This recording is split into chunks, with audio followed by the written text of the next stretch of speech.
കീരമ്പാറയിൽ UDFന് വൻ വിജയം. 12 വാർഡും UDF നേടിയപ്പോൾ 2 വാർഡിൽ മാത്രമാണ് LDFന് വിജയിക്കാനായത്. കീരമ്പാറ പഞ്ചായത്ത് വ്യക്തമായ ഭൂരിപക്ഷത്തോടെ ഇത്തവണ UDFന് ഭരിക്കാം. 14-ൽ 12 വാർഡും UDFനാണ് ലഭിച്ചിരിക്കുന്നത്. കീരമ്പാറ പഞ്ചായത്തിലെ നമ്മുടെ വികസന പ്രവർത്തനങ്ങളുടെ ഒരു തുടർ ഭരണം കിട്ടാൻ കാരണം നമ്മുടെ UDF ഭരിച്ചു നല്ല കാര്യങ്ങൾ. കഴിഞ്ഞ കാലത്ത് നമ്മൾ 3 വർഷം ഭരിച്ചു. ശ്രീ മുഹമ്മദ് ജോസഫ് ആദ്യം പ്രസിഡന്റും അതിനുശേഷം ഗോപി MP മുട്ടത്ത് രണ്ടാമത് പ്രസിഡന്റ് ആവുകയും ചെയ്ത സമയത്ത് നല്ല വികസനം നടക്കുകയും അതുപോലെ സംസ്ഥാന സർക്കാരിൻ്റെ ദുർഭരണത്തിനെതിരെ നമ്മുടെ കീരമ്പാറ പഞ്ചായത്തും കേരളം ഒട്ടാകെ ആ ദുർഭരണത്തിനെതിരെ ഉള്ള ഒരു വിധിയെഴുത്താണത്. ഞങ്ങൾ 14 വാർഡിൽ അത് 12 വാർഡും ഞങ്ങൾ ജയിക്കും. UDF ജില്ലയിലേക്കും ബ്ലോക്കിലേക്കും നമ്മുടെ സ്ഥാനാർത്ഥി ജയിക്കുകയും ജയിച്ചിട്ടുണ്ട്. അപ്പോൾ ഈ ഒരു തിരിച്ചടി എന്ന് പറഞ്ഞാൽ സംസ്ഥാന സർക്കാരിൻ്റെ ദുർഭരണത്തിനെതിരായിട്ടുള്ളൊരു തിരിച്ചടിയാണ്.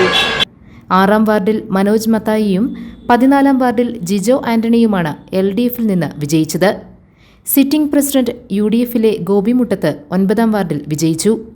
മുൻ പ്രസിഡന്റ് VC ചാക്കോയെയാണ് അദ്ദേഹം പരാജയപ്പെടുത്തിയത്.